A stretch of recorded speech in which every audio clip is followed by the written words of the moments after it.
कांग्रेस की राष्ट्रीय महासचिव प्रियंका गांधी ने गुरुवार को मंडला में कहा, मध्य प्रदेश में भाजपा की 225 महीने से सरकार है, 250 घोटाले हैं। कांग्रेस की जन आक्रोश यात्रा को संबोधित करते हुए कहा कि प्रदेश में आदिवासियों पर जो अत्याचार हो रहे हैं उसका कोई मुकाबला नहीं है। भाजपा की सरकार के लोग लूट में व्यस्त हैं। मध्य प्रदेश में भाजपा की 225 महीने से सरकार है, 250 घोटाले हैं।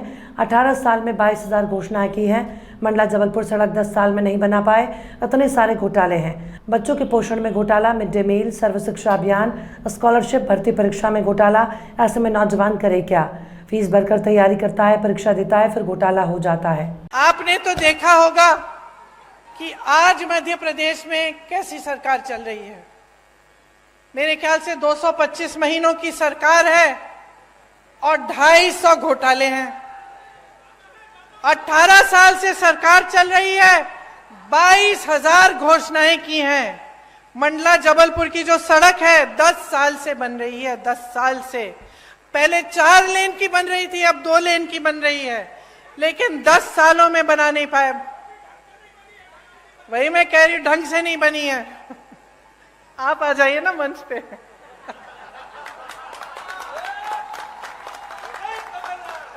मुझे बताते रहिए।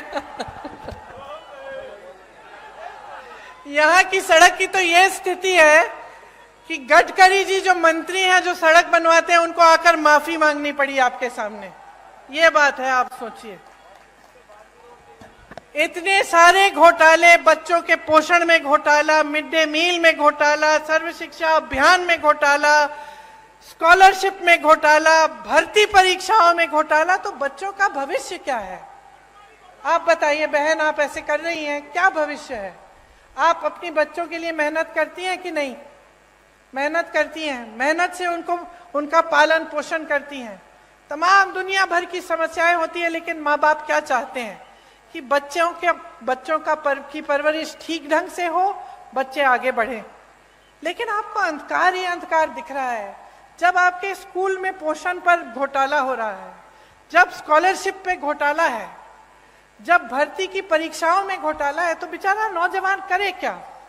स्कूल करता है, पढ़ाई करता है, अच्छे अच्छे अंक भी लाता है, आगे जाकर फीस भरता है, ट्यूशन करेगा, भर्ती परीक्षा के लिए तैयारी करेगा बेचारा। माँ बाप कभी कभी घर से बाहर भी भेज देते हैं, दूर कहीं पे ट्यूशन सेंटर में, किसी शहर के अंदर की, जा बेटा पढ़ ले, अच्छा भविष्य बनेगा। और फिर क्या होता है? उसमें घोटाला हो जाता है, हर स्तर पर घोटाला।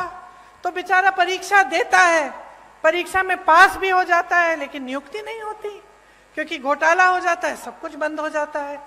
तो जब अगली पीढ़ी, आने वाली पीढ़ी के लिए भी कुछ भविष्य में दिख नहीं रहा है, उम्मीद ही नहीं रही, तो आगे कैसे बढ़ पाओगे? आपका विकास कैसे हो पाएगा? सबसे बड़ा व्यापम का जो घोटाला हुआ यहाँ, पता नहीं कितने लोग मर गए उसमें, किसी ने इंक्वायरी, जांच तक भी नहीं कराई, और वही सरकार चली जा रही है, चली जा रही है। मां नर्मदा पे घोटाला, महाकाल में घोटाला, मंदिर में जो मूर्तियां लगाई हैं उस पर भी घोटाला। तो थक नहीं गए हो आप? थक गए हो? थक गए हो ना? क्योंकि आखिर देखिए, जो नेता होते हैं, राजनीति में आते हैं, किस लिए आते हैं?